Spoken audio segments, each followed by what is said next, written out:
নদীর পারে বন্ধু তুমি আছো কি?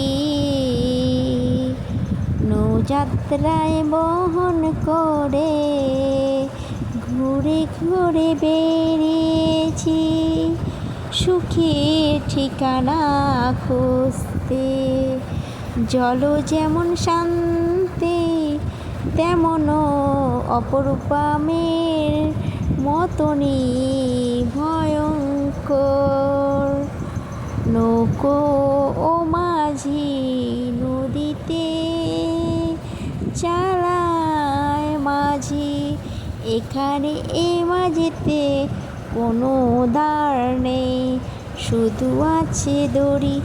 এই দেখো বন্ধুরা, আমাদের ইন্ডিয়া আর বাংলাদেশের মধ্যে বেড়া, ইন্ডিয়া বর্ডার যদি বলতে চাই, দেখো ইন্ডিয়া বর্ডার। এটা কত সুন্দর করে সাজিয়েছে সেফটি জন্য ইন্ডিয়া। আমরা এদিকে যেটা আছি ইন্ডিয়া, ওইদিকে বাংলাদেশ। বেড়া টপকলেই বাংলাদেশ, আর আমরা আছি ইন্ডিয়া বর্ডারে। দেখো কত সুন্দর লাগছে দেখতে। Wow, I love my India. এই দেখো নদীতে বাইক উঠাতে গিয়ে বেচারা একদম বেহাল হয়ে গেল। দেখো আটকে যাবে। গেল গেল গেল গেল গেল গেল গেল গেল গেল গেল গেল, ভাগ্যিস পড়লো না।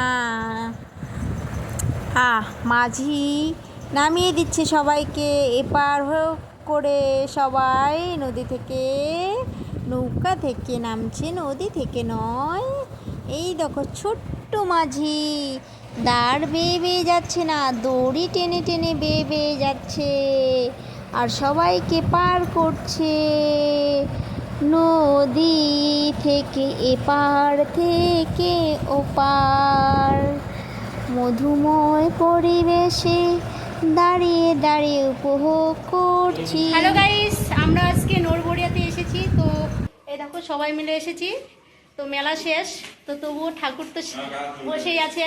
তো আমাদের কৃপা করেছে ভোলানাথ, তাই আমরা আজকে আসবো না বলেও আমরা আজকে দর্শন করতে চলে আসতে পারলাম। তো অনেক অনেক ধন্যবাদ আজকে বাবাকে।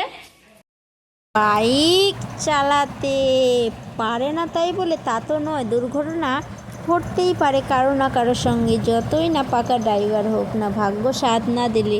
তাই আজকে একটু বাইকটা এরকম হয়ে গেল, তবে চালাতে